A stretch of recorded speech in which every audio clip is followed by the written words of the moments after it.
네, 한 주를 시작하는 월요일입니다. 코스피 코스닥 지난주 양지수 모두가 연고점을 기록하면서 기대감을 한껏 키우고 있는데요. 어떻게 시장 전략 나눠봐야 하는 것인지 이야기 나눠보죠. 김중효 연구위원과 머니스터디 오현진 팀장 함께합니다. 어서 오세요. 네, 안녕하세요. 자, 외국인의 매수세가 10거래 연속해서 이어지고 있습니다. 코스피 코스닥 시가총액은 사상 최고치 연일 이어가고 있는 상황이고요. 어떤 판단을 해야 될지 미국이 좀 흔들리면서 지난주의 기대감 그대로 유지될까라는 생각도 좀 들거든요. 네네. 어떻게 보십니까? 일단은 결론부터는 이제 시장은 추가 상승을 시도할 것이다라고 판단은 하고 있습니다. 네. 일단 지난주에 주로 주목을 했어야 될 두 가지 이슈들, 유럽과 중국의 이벤트가 중립 이상의 효과를 냈다라고 판단을 하고 있거든요. 먼저 이제 유럽 같은 경우 ECB의 회의에서 일단 양적 완화 시행 날짜를 구체적으로 언급을 했죠. 9일, 즉 이제 오늘 시각으로 이제 국내 시각으로 이제 오늘 밤부터 좀 QE가 진행이 된다라고 보시면 될 것 같은데 시행 날짜가 지정되면서 유럽 자금 유입에 대한 기대감이 다시 한번 부각됐다라고 보고 있고요. 또 내년 9월까지는 이제 양적 완화를 유지를 합니다. 그런데 그때 상황을 봐서 물가 상승률이 생각에 미치지 못할 때는 추가적인 부양 정책도 시행할 수 있다. 사실상 무제한적인 양적 완화 가능성이 열어뒀다라는 것도 유동성 유입에 대한 기대감을 높였고요. 중국 같은 경우에는 이제 올해 GDP 성장률 7%로 하향 조정을 했습니다. 그래서 기존에 밝힌 대로 양적 성장보다는 질적 성장에 주목을 하겠다. 그리고 부패 척결이라든지 이런 부분에 조금 더 포커스를 맞추겠다라는 언급들을 했는데 7%로 성장률 하향 조정했음에도 시장에는 뭐 악재로 작용하지 않았었던 부분들. 제가 볼 때는 사실 올해 중국이 추가적인 부양 정책을 실행하지 않고는 연간 7%의 경제 성장률을 달성하기가 어렵거든요. 그렇다면 추가적으로 기준금리 인하든 뭐 지준율 인하든 아니면 그 외의 조치든 무언가의 조치가 필요하다라는 관점에서 중국의 완만한 부양 정책에 대한 기대감도 있지 않았나 이렇게 판단을 하고 있고 외국인의 국내 시장에 대한 시각도 분명히 좀 바뀌고 있습니다. 앞서 말씀해 주신 대로 10거래일 연속 코스피 시장 순매수를 좀 보여주고 있는데요. 미국계 펀드에 이제 국내 시장 유입이 어느 정도 확인되고 있고 2월부터 유럽계 자금이 국내 시장 매수로 돌아섰다라는 부분들. 2월 달에 시장을 이제 이끈 수급 주체가 연기금이라면 3월 달에는 그런 연기금의 수급에 외국인의 수급이 더해지기 때문에 지수는 추가 상승 가능성이 있다. 물론 간밤에 미국이 밀렸기 때문에 국내 시장 오늘은 흔들릴 수 있겠지만 여전히 상방으로 좀 열어둬도 나쁘지 않지 않겠다 판단하고 있습니다. 네, 외국인의 시각 변화 그리고 연기금의 순매수가 이어진다라는 점에서 일단 지수 방향은 위쪽으로 설정할 수 있다라는 판단이었습니다. 김 의원님은 어떻습니까? 아무래도 이 증권사의 레버리지 ETF 환매 물량 그에 대한 부담은 좀 있을 것 같거든요. 저는 뭐 레버리지 ETF가 1조가 있든 2조가 있든 그건 상관없다라고 생각하고 있습니다. 외국인들의 매수가 강하다면 과거 외국인들이 한 2조 원 매수했을 때는 지수가 2%, 3%, 5% 이런 식으로 올라갔거든요. 근데 지금 외국인 2조 원 매수에도 지수가 0.5% 오르기도 힘겨워하고 있다라는 거죠. 그래서 저는 지금의 외국인 매수는 굉장히 소극적인 매수고 별 의미 없다라고 판단하고 있는 게 우리 시장보다 좋은 뭐 시장 외부 시장이 너무 많다라는 거죠. 그러니까 글로벌적으로 보면 우리 시장은 솔직히 가격 싼 거 말고는 별 볼 일 없다라고 봐야 될 것 같고요. 그렇지만 그 안에 개별 기업들을 보시면 투자의 타이밍에 온 종목군들이 많다라는 거죠. 그래서 유럽 모멘텀이 됐든 아니면 그것이 뭐 미국발 모멘텀이 됐든 국내 정책 모멘텀이 됐든 투자의 타이밍에 맞는 개별 종목군들은 있지만 전체 지수로 놓고 봤을 때 우리 시장이 글로벌 시장에서 탑 라인으로 올라갈 수 있는 그런 상황이거나 외국인 매수가 끊임없이 이어진다라고 보기에는 좀 무리가 있다라고 보고 있습니다. 그래서 저는 여전히 지수는 굉장히 뭐 느리게 상승할 거다 올라간다고 하더라도 그렇게 보고 있고요. 전체적으로 지금 뭐 유럽향 낙폭과대주들 그리고 시장에서 이제 그나마 좀 실적이 올라가고 있는 반도체 계열의 종목군들을 계속 뭐 순환매 정도의 트레이딩하는 것이 뭐 유일한 시장을 이길 수 있는 전략이다라고 보고 있고 뭐 현재 외국인 매수 믿고 아니면 뭐 ECB의 정책만 믿고 가기엔 어렵다. 왜냐하면 ECB의 돈도 여러 번 언급드렸지만 가장 많이 쓰여야 되는 곳은 결국 유럽 내부라는 거죠. 이 돈이 외부로 빠져나가면 아마 ECB에서 제동이 걸릴 가능성이 높고요. 조금 전에 외신에서 말씀드렸던 것처럼 유럽의 선거에서 극우주의 정당들이 계속 고개를 들어가는 상황이라면 결국 EU는 깨질 수밖에 없다라고 보고 있기 때문에 그런 여러 가지 변수들을 염두에 둔 전략이 필요하다. 그래서 저는 뭐 꾸준하게 가져가는 전략, 외국인들 중심의 매수를 이어가는 전략보다는 트레이딩이 여전히 유효하다고 보고 있습니다. 네, 알겠습니다. 두 분의 시각이 같은 듯하면서도 미묘하게 차이가 있었죠.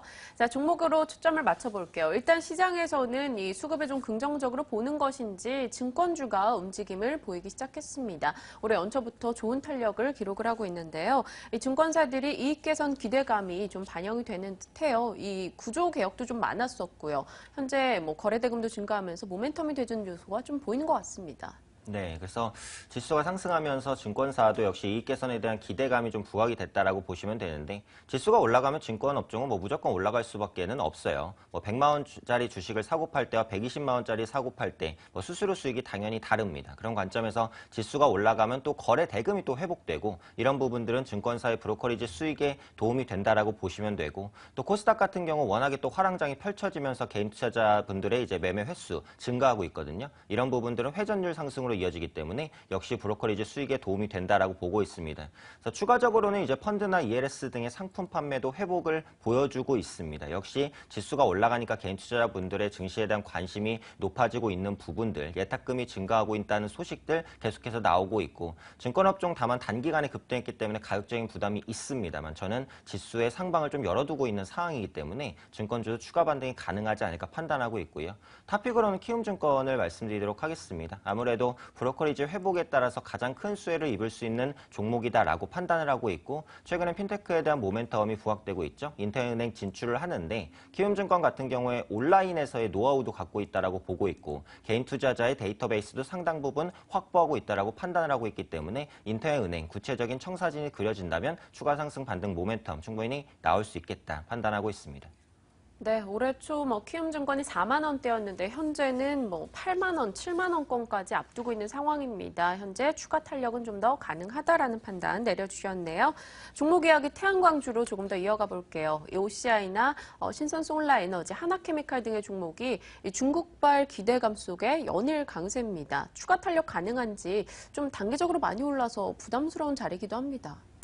네, 역시 단기적으로는 좀 조정이 있을 수는 있을 것 같아요. 하지만 중장기적인 성장 발판은 좀 마련하고 있다라고 봅니다. 그래서 중국이 양회에서 환경 관련 규제나 이런 부분들을 강화하기로 하고 신재생 에너지에 대한 육성 의지를 다시 한번 밝혔어요. 그리고 작년 같은 경우에는 국제 경기 상황이 별로 좋지 않았었기 때문에 태양광 발전이라든지 이런 설치가 분명히 미진했는데 이런 부분들이 올해부터는 나타날 수 있을 것이다라고 판단을 하고 있고요. 그렇다면 태양광 산업 밸류체인의 가장 하단부에 있는 폴리실리콘 가격 완만한 반등 정도는 가능할 것이다라고 봅니다.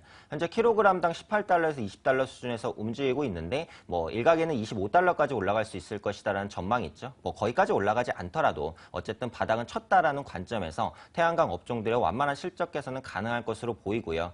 역시 폴리실리콘 가격이 상승했을 때 가장 큰 수혜를 볼 수 있는 종목은 OCI라고 생각을 합니다. 그래서 그런 관점에서 단기적으로 많이 올랐지만 조정 시엔 분할 매수 접근이 충분히 가능하지 않을까 싶고요. 유가 바닥의 신재생에너지 관련주에 대한 투자 심리 분명히 호전됐다라고 보고 있고 폴리실리콘 가격 상승에 따른 수혜를 받을 수 있는 가장 이제 구체적이고 어떻게 보면 직접적인 종목이다라는 관점에서 OCI를 조정 시에 한번 보자라고 말씀드리도록 하겠습니다. 네, 유가 흐름과 신재생 에너지에 대한 시각으로 인해서 현재 OCI는 조정 시 매수할 수 있는 자리다라고 이야기 주셨어요. 김 의원님은 어떻습니까? OCI 저희가 일전에 이야기 나눌 때 남들만큼은 이제 좀 회복하지 않을까라는 이야기 해주셨었거든요. 네, 아마 그 미국의 그 종목들을 보면서 네. 우리가 아마 OCI가 급등하기 바로 전날 얘기를 했을 거예요. 그리고 제가 그때 분명히 말씀드린 것은 워낙 싸기 때문에 제자리를 빨리 찾아갈 거다. 그 제자리는 저는 한 11만 원권 이상이라고 보고 있고요.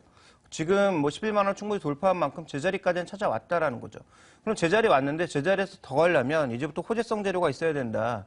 그 호재성 재료가 있느냐? 전 없다라고 보고 있습니다. 중국도 태양광은 아직도 공급 과잉 상태입니다. 물론 과거 대비해서 많이 줄어든 것은 맞지만 중국 내에서도 지금 공급 과잉이 제대로 해소되지 않은 상황에서 중국발 모멘텀으로 이들 종목이 오른다라는 것은 오버에 가깝다라고 보고 있습니다. 그래서 저는 이들 종목에 대해서는 정말 길게 보신다면 투자해볼 만하다라고 말씀드렸지만 현재 이 가격대는 길게 보고 투자할 만한 가격대는 오히려 아니라고 보고 있고요.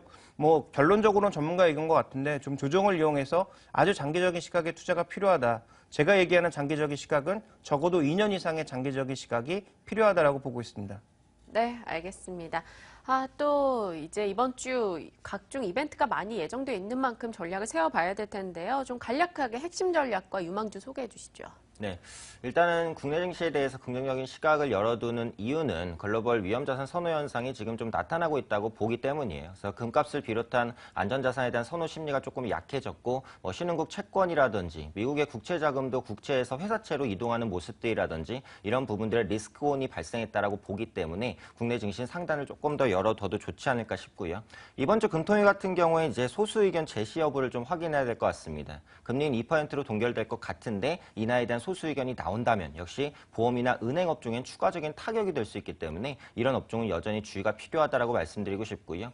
이번 주 관심 섹터로는 자동차 관련주 언급드리도록 하겠습니다. 현대차, 기아차, 현대모비스 외국인의 수급 확인되고 있고 현재 시점에서 이제 밸류 매력 있다라고 판단을 하고 있고요. 또 다음 달에 진행될 서울 모터쇼 임박할수록 자동차 관련주의 수혜가 될 수 있기 때문에 관련 섹터들을 한번 참고해 보시면 좋을 것 같습니다. 네, 알겠습니다. 또 3월 둘째 주를 준비하는 전략과 종목군 이야기까지 나눠봤죠. 김종우 연구위원 그리고 머니스터디 오현진 팀장과 함께했습니다. 두 분 고맙습니다. 네, 감사합니다.